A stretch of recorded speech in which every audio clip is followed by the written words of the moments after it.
é o Evangelho segundo Jesus, o Cristo, o Cordeiro Eterno, o Verbo da vida, aquele em quem todas as coisas foram criadas, ele que é o Pai das luzes. Hoje eu quero ler no livro de Gênesis, primeiro livro da Escritura, Gênesis, e lerei no capítulo 1.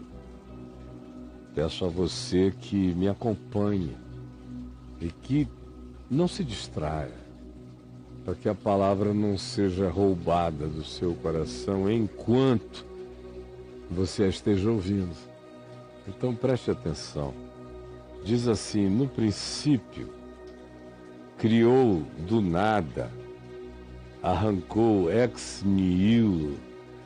Deus do nada criou os céus, a terra, o universo, o cosmos, todas as existências. E óbvio que essa é uma narrativa que olha para a criação a partir da perspectiva das impressões humanas ou dos ecos que ficaram na mente dos humanos. E narrativa praticamente igual a essa você encontra em outras culturas do mundo, mostrando que se trata de uma manifestação de natureza mítico, arquetípico, universal. São aquelas coisas inscritas na memória latente, na memória primeva de todas as criaturas humanas. Por isso, você vê a mesma narrativa guardar semelhanças entre povos que nunca conversaram, que nunca se conheceram, mas o mesmo elemento, os mesmos traços, as mesmas formatações, a semelhança narrativa estão presentes em cada uma dessas culturas.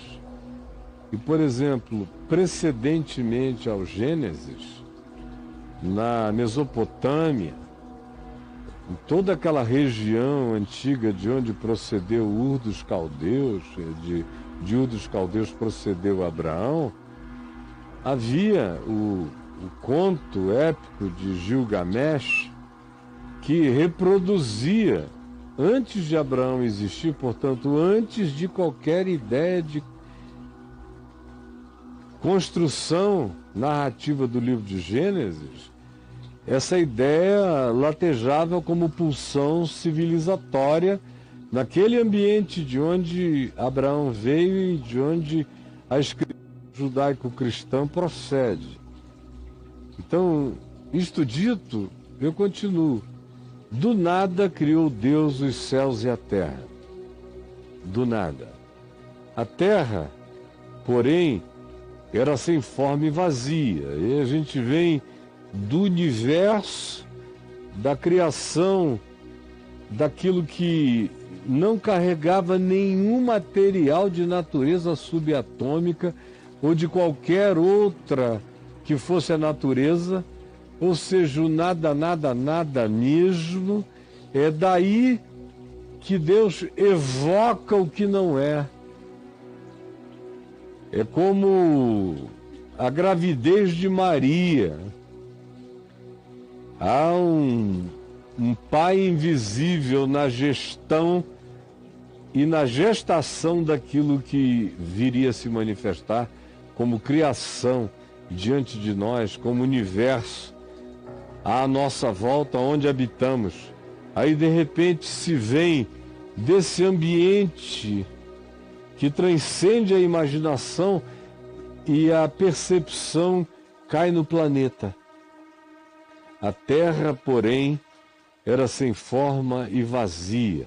Ou como diz o texto hebraico, a terra estava sem forma e catastrofizada, dando a ideia de que eventualmente tinha havido alguma coisa anterior a essa criação que vai ser descrita aqui, mas que pode ter sido, em tendo acontecido, o objeto de uma catástrofe que tenha precedido a narrativa que agora segue. De modo que essa narrativa que agora segue, ela pode ter sido precedida por uma criação acerca da qual nós não tivemos conhecimento. Todavia se diz que Deus criou os céus e a terra, porém, adversativamente, a terra ficou catastrófica e vazia. Porém, além disso, se diz, havia trevas sobre a face do abismo. A impressão poderia ser, se houvesse uma criatura com esse discernimento, que aquilo que a gente chama de luz na impressão planetária não tinha nos atingido por alguma razão. A Terra estava envolta em trevas e as trevas estavam sobre a face do abismo e da escuridão, e o Espírito de Deus pairava sobre as águas primais que existiam nesse ambiente, nesse planeta, sem forma, vazio ou catastrofizado.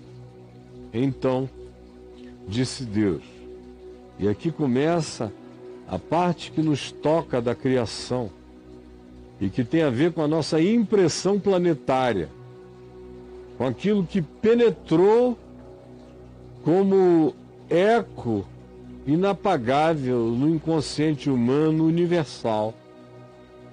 Disse Deus, haja luz, e houve luz. E isso não pode significar desde uma explosão como a do Big Bang ou qualquer uma outra parecida, ou não necessariamente o Big Bang, mas alguma coisa que fez com que a luz penetrasse no ambiente planetário. Porque, não esqueça, essa não é uma narrativa que olha do universo para o planeta, olha do planeta para o universo, com o olhar humano. A Bíblia é um livro de impressões na mente humana. Disse Deus, haja luz, e houve luz. E viu Deus que a luz era boa. Sem luz não haveria vida. E fez separação entre a luz e as trevas. Começa na impressão humana a acontecer o processo de que algo se diferencia da ausência da luz como percepção no planeta, para a vida aqui, e como a luz haveria de, em penetrando esse planeta, alterar tudo aquilo que a gente chama de vida. Chamou Deus à luz dia, e às trevas noite. Houve tarde e manhã o primeiro dia. Havia no movimento de rotação da Terra uma parte que já era luz e uma parte que era dia.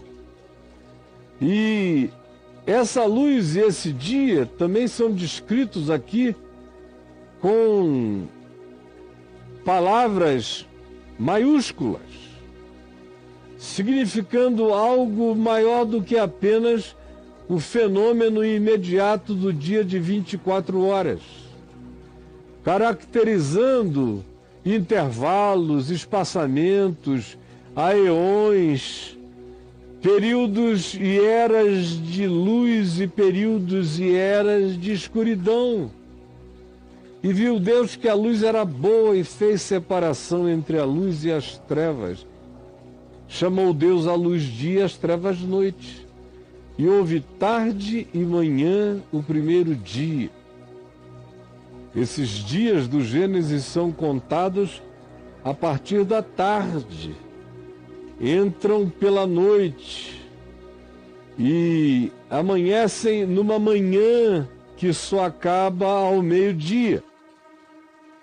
No entanto, para caracterizar o fato de que não se está falando apenas das rotinas diárias de 24 horas, se não só se designa isso com letras maiúsculas para afirmar aeões, tempos e eras, mas também se nos afirma que a própria contagem desse processo é diferente daquilo que caracteriza o nosso cotidiano de 24 horas.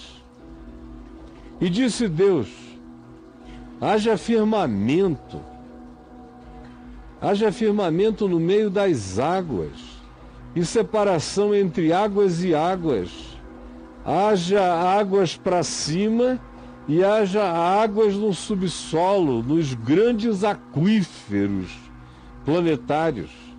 Fez, pois, Deus o firmamento, que é uma linguagem para designar o que pode vir a ser a atmosfera com que viria a ser chuva, depois, tanto quanto aquilo que caracteriza o que está para além da visão imediata do homem nos grandes aquíferos e abismos terráqueos. Fez Deus assim separação entre as águas debaixo do firmamento e as águas sobre o firmamento. Assim fez Deus. E chamou Deus ao firmamento céus. E houve tarde e manhã o segundo dia. Disse também Deus: tudo é criado pela palavra de Deus. Disse Deus e disse Deus, disse também Deus. É o sopro da vontade divina que vai produzindo essa criação. E preste atenção nos verbos usados.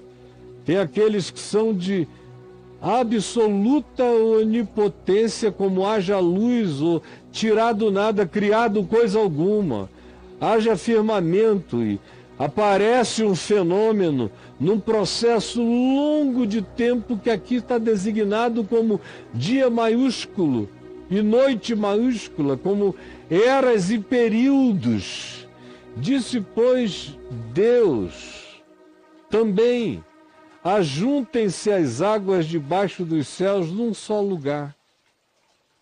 Forme-se um grande oceano e apareça a Pangeia, a porção seca, que diferenciava um oceano único de uma porção única de terra, sem separações continentais. E assim aconteceu. A porção seca chamou Deus terra, e ao ajuntamento das águas ele chamou de mares, de oceanos. E viu Deus que isso era bom. E disse: produza, é um outro verbo que dá liberdade à vida, à fenomenologia da vida, a vida como fenômeno. Deus dá liberdade fenomenológica à criação, às combinações dos elementos, para que aconteçam como fenômeno natural, produzido pela engenharia invisível da arquitetura da palavra designada. Disse Deus: ajuntem-se as águas, e disse Deus: produza a terra, a relva. Produza a terra, relva. Esse milagre brota da fenomenologia da fertilização planetária, com tudo que já tinha precedido até aqui como fenômeno longínquo de eras e tempos. Tudo isso carrega um silêncio de bilhões de anos, enquanto as coisas vão sendo produzidas pela palavra do poder de Deus, mediante a engenharia dessa sabedoria, através da fenomenologia do processo natural. Produz a terra relva, ervas que deem semente, e árvores frutíferas que deem fruto segundo a sua espécie, cuja semente esteja nele sobre a terra, e assim se fez. Durante eras e dias de Aeon, a terra, pois, produziu relva, ervas que davam semente segundo a sua espécie, e árvores que davam fruto, cuja semente estava nele, conforme a sua espécie. E viu Deus que isso era bom. Houve tarde e manhã o terceiro dia. Disse também Deus: haja luzeiros. Esse haja luzeiros não é apareçam magicamente estrelas, planetas, galáxias. É um haja na impressão das coisas a partir da Terra. Não se esqueçam, a Terra só tem 4 bilhões e 500 milhões de anos, o universo tem 14 bilhões e meio de anos. Então, quando se diz haja luzeiros, não é porque eles estejam aparecendo. Eles estão aparecendo a partir do olhar terráqueo. Porque tudo é uma impressão a partir da percepção do olhar ou do eco oral dessa história, dessa narrativa, dessa revelação, dessa impressão certa no coração humano, que não é científica conforme nós a entendemos, mas é completamente narrativa e descritiva conforme o fenômeno que a própria ciência consegue identificar apenas agora, de pouco tempo para cá. E já estava descrito aqui há milhares e milhares de anos. Disse também Deus: haja luzeiros no firmamento, apareçam todos os fenômenos estelares, para que eles sejam a característica dos dias menores. Agora o dia aparece aqui com D minúsculo e a noite, noite minúsculo, ou seja, comece a haver a contabilização do tempo a partir do fenômeno do dia, feito pelo sol e pela luz do cotidiano. O outro dia e a outra noite da criação, com dia no maiúsculo, noite no maiúsculo, designam, obviamente, aeões muito mais longos de tempo, indefinível para a percepção humana. Aqui começa esse discernimento do dia menor de 24 horas para a humanidade. E diz Deus: e sejam o dia e a noite, e os luzeiros e as estrelas e os planetas nos céus, sejam para iluminar a terra.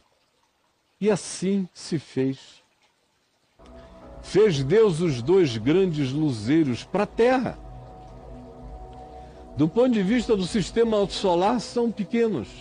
Do ponto de vista galáctico, ínfimos. Do ponto de vista cósmico, inexpressivos. E do ponto de vista dos multi-universos, grãos de areia. Mas para a impressão humana da Terra, fez Deus 2 grandes luzeiros. O maior para governar o dia e o menor para governar a noite. E fez também as estrelas, não que elas tenham aparecido, é a percepção, a impressão, a visualização, é que agora foi possível. A atmosfera se desadensou, o olhar humano para os céus começou, antes do olhar humano, o olhar da vida para os céus, ou a alteração da vida na Terra, começou a ser cada vez mais alterada pela rotação, pela marcação desse dia, como a gente já o conhece hoje, de 24 horas. E colocou no firmamento dos céus para iluminarem a terra, para governarem o dia e a noite, e fazerem separação entre a luz e as trevas do ponto de vista de Cronos. De Cronos. Aqui se estabelece o relógio terráqueo, Cronos, dia e noite, marcação de tempo, dia, meses, anos, calendários. É o princípio daquilo que seriam os grandes marcadores do fenômeno histórico, posteriormente, quando o homem viesse a aparecer. E viu Deus que isso era bom. E houve tarde e manhã o quarto dia. Disse também Deus. É a sexta vez que se diz, disse também Deus. Haja. Agora ele disse, apareça, povoem-se as águas de enxames de seres viventes. Que a vida exploda nos mares, nas águas. Que o fenômeno da vida potencial se reproduza em enxames de seres extraordinários que se evoluam e as águas povoem-se de todos esses seres e ainda voem as aves sobre a terra e o firmamento dos céus. Mas é do mar que evolui essa criação da ânima que vai acabar se transformando em outra coisa, inclusive em entes que voam sobre a face da terra. Criou, pois, Deus os grandes animais marinhos. Ele não os tira do nada, é um criou que trabalha com a fenomenologia da natureza, crescendo em complexidade. Criou Deus os grandes animais marinhos e todos os seres viventes que rastejam, os anfíbios, os répteis, todos aqueles que derivaram-se da água, e tudo derivou-se da água como ânima animal, os que povoam as águas segundo as suas espécies, e todas as aves segundo as suas espécies, e viu Deus que isso era bom. E Deus os abençoou, dizendo, sede fecundos nos mares, na terra, no ar, nesse espectro da evolução da vida. A bênção de Deus é bênção de fecundidade natural, animal, multi-espécie. Multiplicai-vos e enchei as águas dos mares e na terra se multipliquem as aves. Houve tarde e manhã, o quinto dia, disse também Deus, produz a terra seres viventes, que já estavam em processo. Já havia grandes animais marinhos, já havia aves, portanto, a ânima dessa criação já estava presente no céu e na terra. Agora, o verso 24 introduz uma descrição fenomenológica mais detalhada e mostra que é uma fenomenologia natural. Quando diz produz a terra, é a terra que produz, é o fenômeno da vida na terra que produz seres viventes, conforme a sua espécie. Animais que viriam a ser domesticados, por isso chamados de domésticos, que se tornaram domesticados milhões e milhões de anos depois, pelos humanos, mas eles tinham uma natureza de convívio. E répteis, e animais selváticos, que não se colocam sob a possibilidade de um convívio doméstico com aqueles que viriam ser posteriormente os humanos. Segundo a sua espécie, assim se fez, e assim a terra ficou grávida dessa palavra que produziu trilhões de fenômenos de vida. E fez Deus os animais selváticos segundo a sua espécie, e os animais domésticos conforme a sua espécie, e todos os répteis da terra conforme a sua espécie, nesse processo de dias, de aeões, de eras.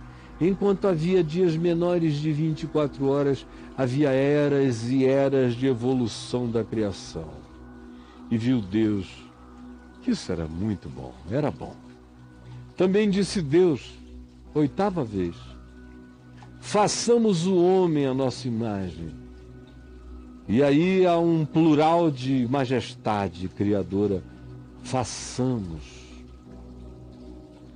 É esse Deus uno que carrega a pluralidade relacional e dialogal e pessoal da sua própria essência como espírito, e manifesta esse Deus em diálogo com Deus, esse Deus que é eu sou em si mesmo. Façamos o homem à nossa imagem. Cristo Jesus é a imagem do Deus invisível, primogênito de toda a criação. Façamos o homem com capacidade de dizer eu, de se relacionar, de admitir na essência do seu ser a busca e a necessidade da relacionalidade. Façamos esse ser que carregue a semente da pessoalidade divina, que é uma pessoalidade de Deus com Deus. Eu e o Pai somos um. Eu vos enviarei o Espírito da parte de Deus. Deus é um e Deus é Pai, Deus é Filho, Deus é Espírito Santo. Deus é aquele que diz eu sou e que diz façamos. O homem é a nossa imagem, conforme a imagem do Deus invisível que é Cristo Jesus, conforme a nossa semelhança. Tenha ele domínio sobre os peixes do mar, sobre as aves dos céus, sobre os animais domésticos, sobre toda a terra e sobre todos os répteis que rastejam sobre a terra. Ele terá algo superior a tudo isso, porque ele é um ser feito a partir do conhecimento de si próprio. Nós daremos a ele consciência de si mesmo. Ele verá para fora, verá para além do que os olhos alcançam e verá para dentro do seu próprio ser. Olhará para cima e reconhecerá o universo. Olhará para dentro e dirá eu. Isso é carregar a imagem e semelhança de Deus, consciência de si mesmo, e tenha ele domínio sobre a terra, não para ser um déspota, mas como depois se diria, para ser um gestor, administrador, cheio do amor de Deus pela criação. Criou Deus, pois, o homem, e não criou no sentido de tirar do nada. O homem é um fenômeno da terra. O homem é um ente sindrômico. É uma convergência fenomenológica. Cresceu, evoluiu. Criou Deus, pois, com toda a intenção. Criou o homem à sua imagem, carregando o seu caráter, sua capacidade de dizer eu sou. Isso é ser a imagem de Deus. E homem e mulher os criou. E Deus os abençoou. E lhes disse: sede fecundos, multiplicai-vos, enchei a terra e sujeitai-a.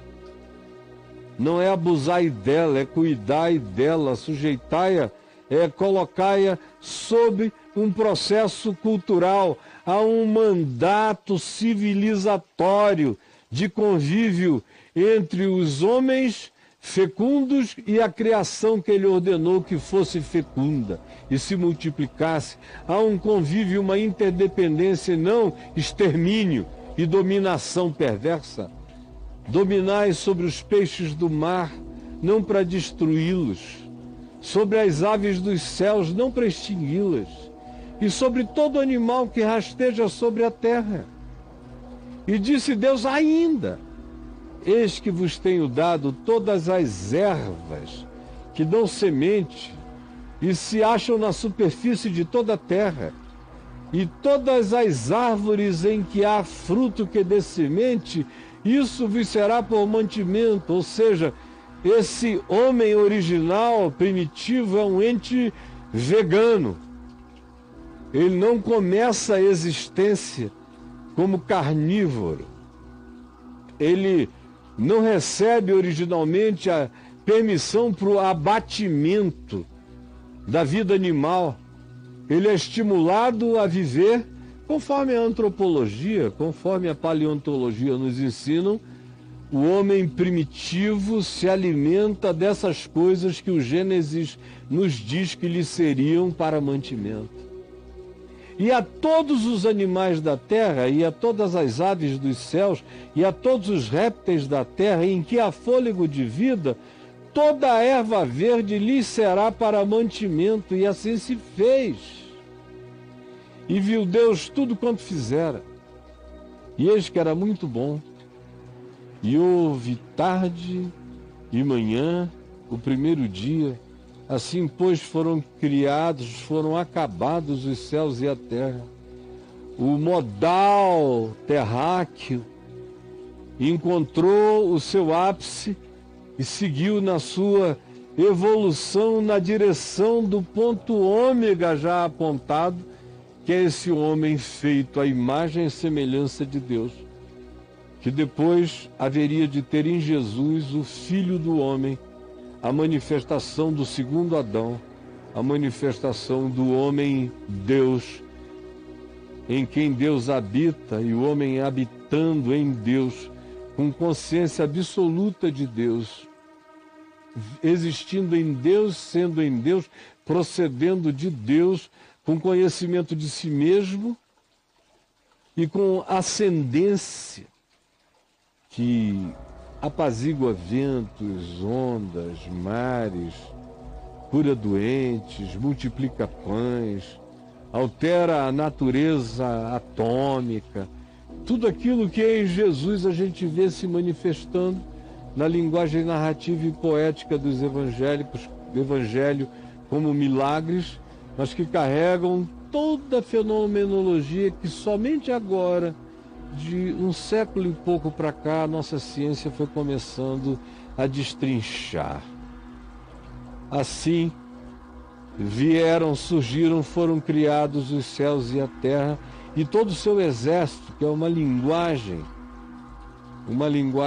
antiga, de várias culturas e civilizações passadas, inclusive do ambiente no qual o texto do Pentateuco veio a ser montado pelos escribas de Israel, que esse texto, obviamente, não foi escrito por Moisés, foi atribuído a Moisés, mas aonde ele ganhou maturidade, que foi na Pérsia, no exílio de Israel na Pérsia, havia designação em relação a toda a manifestação estelar e cósmica como exército dos céus, porque não esqueçam, aquele povo onde Israel estava, onde o livro de Gênesis e o Pentateuco ganharam a sua formatação final, entendiam as constelações celestiais de maneira não astronômico-científica como nós, mas de modo astrológico-científico, como pensavam eles. E aqueles elementos todos carregavam, como carregam até hoje, a perspectiva de que eles teriam e tinham um poder especial em relação à existência humana na Terra, de modo que a linguagem dos contemporâneos dos escribas do texto bíblico foi preservada, e a influência que eles receberam na Pérsia também o foi. E abençoou Deus o sétimo dia e o santificou, porque nele descansou de toda obra que como Criador fizera. Isso não significa que Deus se ausentou da criação e aí então o universo giraria por si mesmo com Deus ausente, naquilo que teológica e filosoficamente se chama de deísmo. Aí você me pergunta, você veio hoje aqui para fazer essa leitura? Ah, desculpa, né? Você podia fazer por você mesmo. Eu já falei tanto disso que eu podia me poupar. Eu quero não discutir ciência, porque esse não é um texto científico. Esse é um texto de natureza mítico-revelatória, que não tem nenhuma pretensão de fazer explicações de natureza exaustiva, nem tampouco cronológica, na perspectiva da física contemporânea, na minuciosidade do que hoje já carrega uma linha cronológica muito nítida. Não. Não é meu objetivo, até porque esse texto não carrega essa intenção. Ele quer descrever a partir do significado da percepção das coisas na Terra e do fenômeno da vida na Terra. Ele está apenas descrevendo aquilo que concerne a existência humana no planeta hoje. Mas a própria criação, conforme os dias de Era e de Aeon, de acordo com a descrição que eu fiz aqui, há um overlapping de fenômenos de vida. Não houve divisões estanques, parou, agora começa isso aqui. Não, houve apenas eras onde o desenvolvimento daquele tipo de criatura aconteceu de maneira extremamente mais extravagante do que antes. Mas tudo isso, primeiro, é um processo. E eu tenho permissão hermenêutica de Jesus como minha chave hermenêutica, permissão hermenêutica de Paulo como um seguidor de Jesus, como chave interpretativa hermenêutica para fazer a leitura que eu quero fazer agora. Jesus, por exemplo, leu o livro do Gênesis sem nenhuma preocupação descritiva. Apenas diz, não foi assim desde o princípio, ou foi assim desde o princípio, ou não se preocupa com a obediência ao livro, nem tampouco a dieta do livro de Gênesis. Jesus não era vegano, comia de tudo que lhe vinha com ações de graça. Ele está cheio de ensinamentos e de parábolas não veganas, de modo que se você quiser ser vegano, é sua liberdade. Só não faça disso um preceito religioso, nem tampouco supremacista, porque será grande a sua tolice. O Filho do Homem não era vegano. É meu direito, ou até privilégio, se eu quiser assim o ser, mas não é uma ordem que esteja em vigência hoje. É uma conclusão que eu posso chegar se achar que me faça bem, mas não tem nada a ver com obediência a Deus. Jesus diz, e Paulo repete, que todos os alimentos recebidos com ação de graça estão santificados. Mas Paulo diz, ele usa a afirmação, no princípio criou Deus os céus e a terra, porém, estava sem forma e vazia. Ele usa em 2 Coríntios, no capítulo 4, no verso 6, essa expressão para designar não o Gênesis deste livro, mas o Gênesis existencial da vida dele. Quando ele diz que o que aconteceu com ele, quando aquela luz explodiu diante dele na estrada de Damasco, foi como uma criação começando.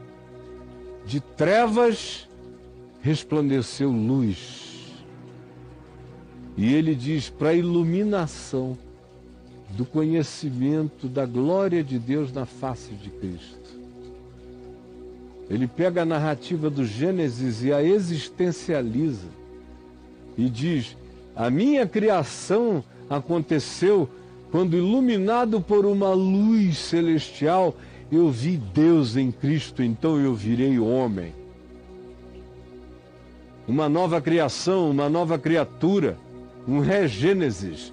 Eu virei homem segundo Cristo Jesus, discernindo Deus na face de Cristo. Você vê não apenas a manifestação disso em Jesus, essa criação que cospe saliva no chão e da terra cria um olho, usando o mesmo modal do Gênesis em Jesus, mas você vê também Paulo se referindo ao levantar do novo homem, ao nascer do Adão em Cristo, da nova criatura, com um desperta, ó tu que dormes, como o homem formatado pela matéria orgânica crescente e evolutiva do universo, que era um boneco animal instintual e que de repente ganha a luz da pessoalidade e da consciência, como se o boneco de barro fosse acordado pela voz divina: desperta, tu que dormes, põe-te em pé, levanta-te de entre os mortos. Cristo, a luz antes de toda a luz, origem de todas as luzes, te iluminará. E tu te levantarás com a consciência que dirá: eu sou. E ainda mais,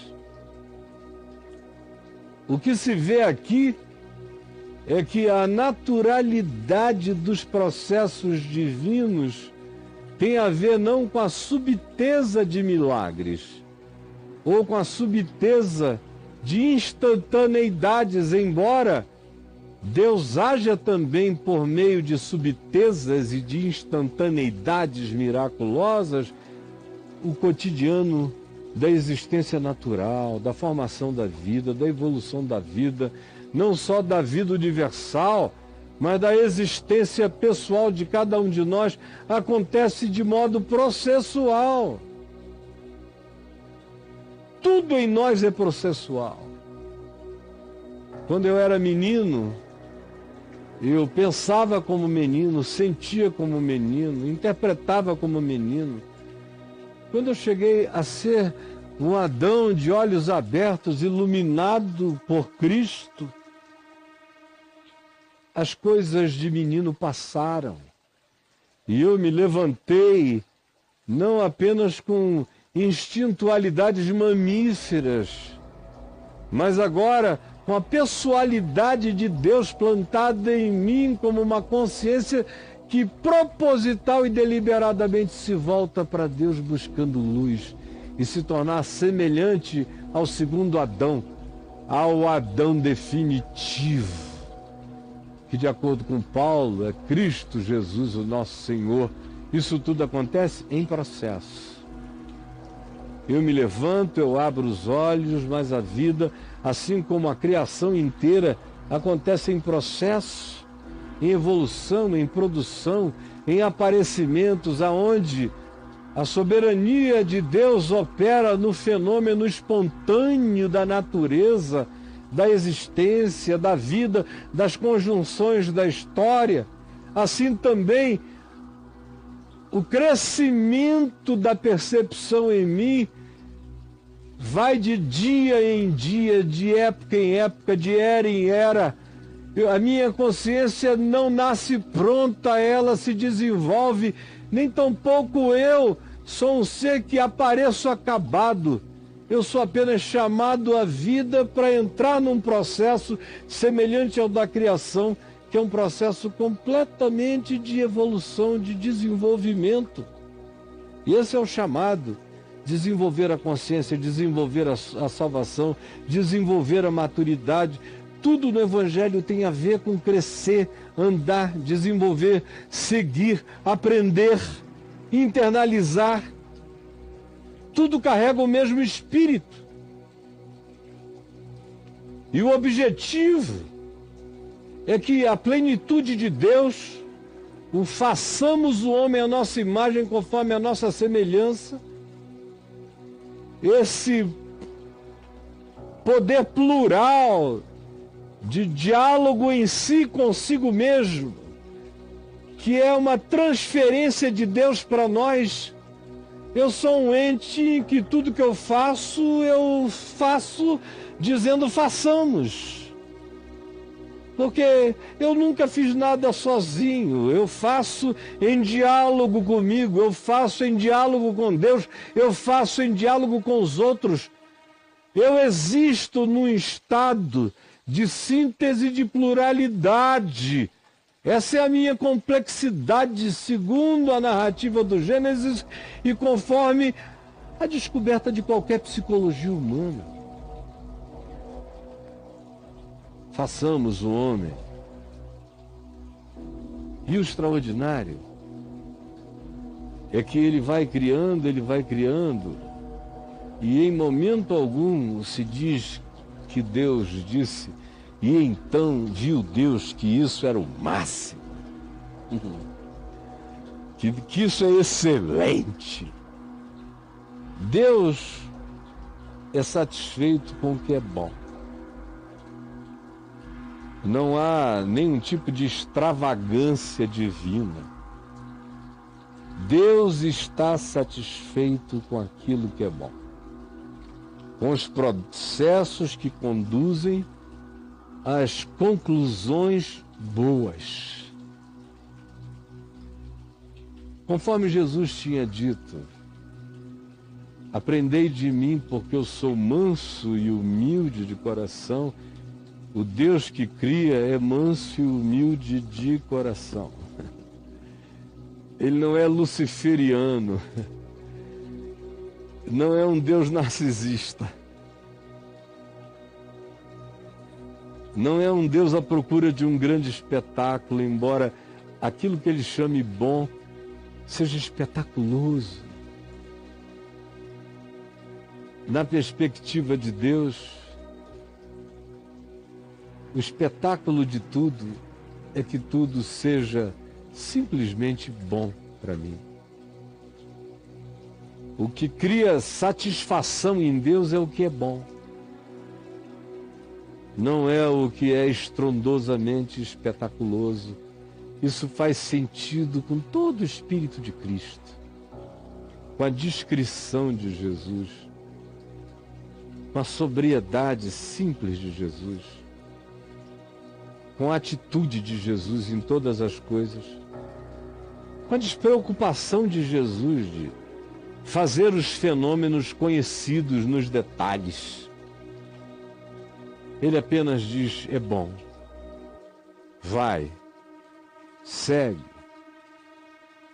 Eu vim para que tenham vida, e vida em abundância. Isso é bom.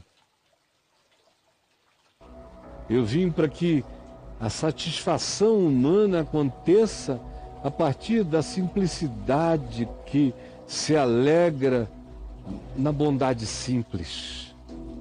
Esse é o Espírito de Cristo, é o Espírito do Gênesis, é o Espírito do Criador.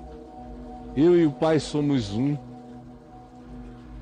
Portanto, quando Filipe disse, mostra-nos o Pai, isto nos basta, lá em João 14, Jesus disse, Filipe, há tanto tempo eu estou convosco e não me tendes conhecido. Quem me vê a mim vê o Pai. Como dizes tu, mostra-nos o Pai. Não creis que eu estou no Pai, que o Pai está em mim? Crede que eu estou no Pai, que o Pai está em mim. Crede ao menos por causa das mesmas obras, foi o que Jesus disse. Do mesmo modo operandi, do mesmo espírito de Criador humilde. Vocês não conseguem ver a paciência do meu Pai na minha paciência? Vocês não conseguem discernir a processualidade do meu Pai nos meus processos e na minha longanimidade, esperando que o processo da vida evolua na consciência humana? Vocês não conseguem perceber que é o mesmo modus operandi? Quando ele cria o homem, então ele diz, após criar, que isso era muito bom.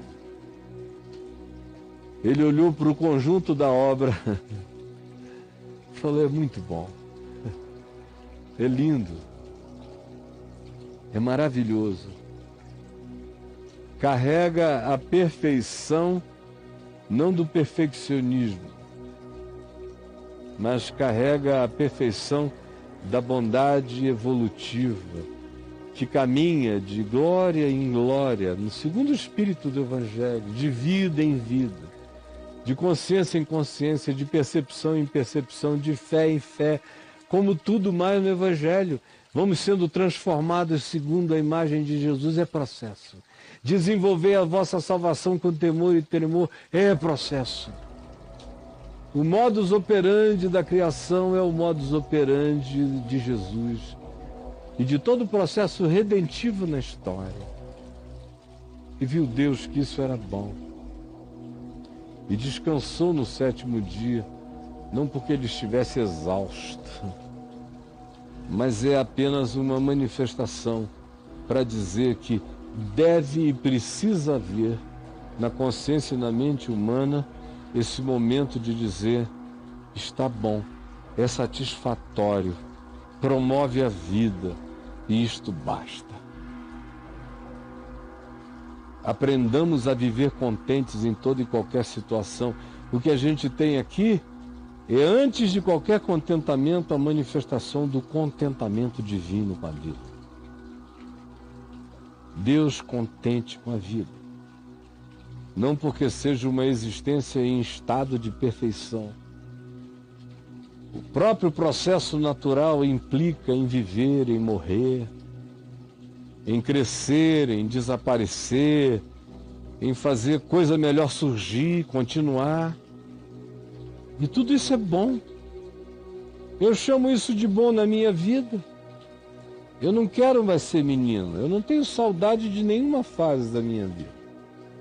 Se me dissessem para apertar um botão de retorno, eu não apertaria de jeito nenhum. Minha infância foi encantada até meus 7, 8 anos de idade, mas eu não gostaria de voltar para ela. Para minha adolescência, Deus me livre. Foi um período de tanta conturbação. Para o melhor da minha juventude na conversão, eu não quero voltar para isso. Eu quero que o meu primeiro amor cresça em mim na maturidade dos meus dias e da minha consciência hoje.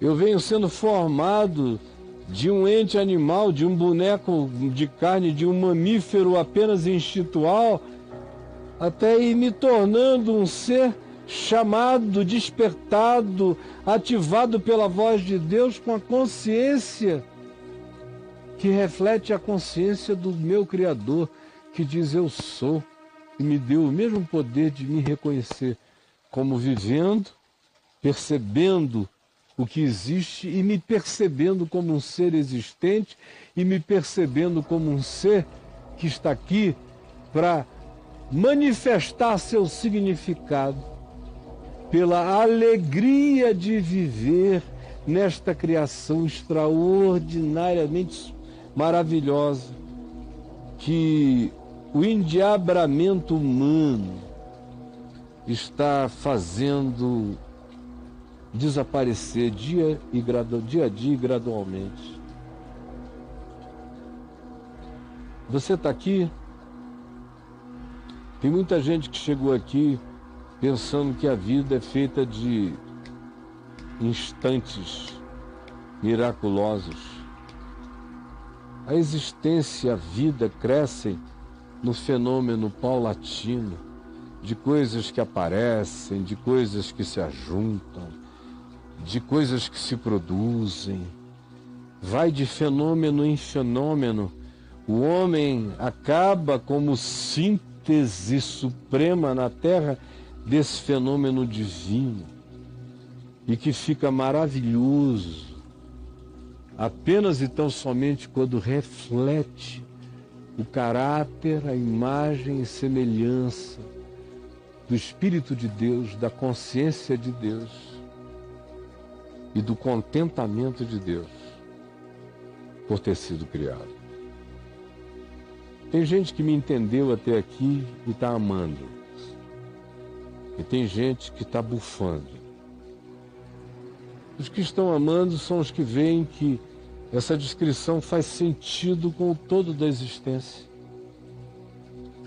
Os que estão odiando são aqueles meninos da magia, da criação em uma semana. Não é que eu não creia, eu creio que a criação podia ser em 7 minutos. Eu só estou dizendo é que Deus escolheu criar no espaço-tempo tudo dentro da lógica do espaço-tempo. De modo que a criação na Terra, seguindo a processualidade daquilo que no espaço-tempo é uma obrigatoriedade, porque se a gente existe no espaço-tempo, se eu nasci e vou morrer, é processo. Se é processo, é lógico com o espaço-tempo, porque o espaço é espaço e o tempo é tempo. Determina processualidade. Agora, eu estou dizendo que a natureza do processo impede Deus de intervir quando Ele quer de maneira súbita na existência? Jamais. Jamais.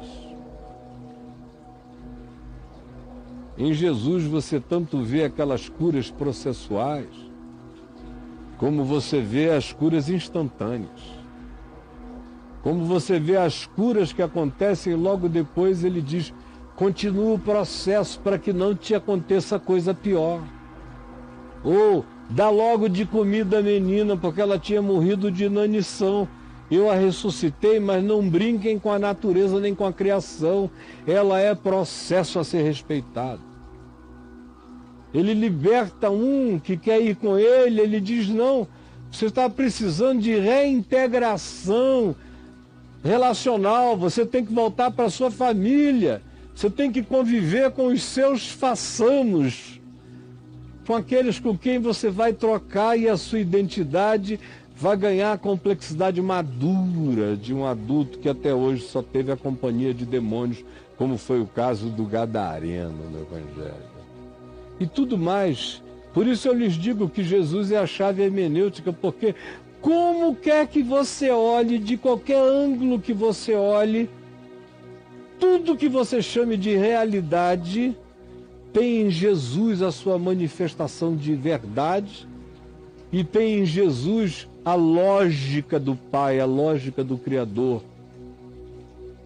e que é uma lógica de continuidade no trabalho do aperfeiçoamento da consciência na redenção. Por isso Jesus disse: meu Pai trabalha até agora, e eu trabalho também. O processo da vida, o descanso de Deus em relação à criação, não é a aposentadoria divina, ele continua imiscuído na sua criação. E ele é o Deus pessoal em quem todas as coisas existem e são, e ao mesmo tempo ele é aquele que continua no fomento do processo, tanto é ele aquele que se permite a intervenção, aonde quer que apareça alguém simples, humilde e quebrantado de coração. Eu espero que esse Evangelho segundo Jesus tenha alcançado você e que tenha abençoado a sua mente, o seu entendimento e a sua compreensão. É o que eu te peço, Jesus. É o que eu te peço, Jesus. É o que eu te peço, Jesus. Em teu nome. Amém, amém e amém.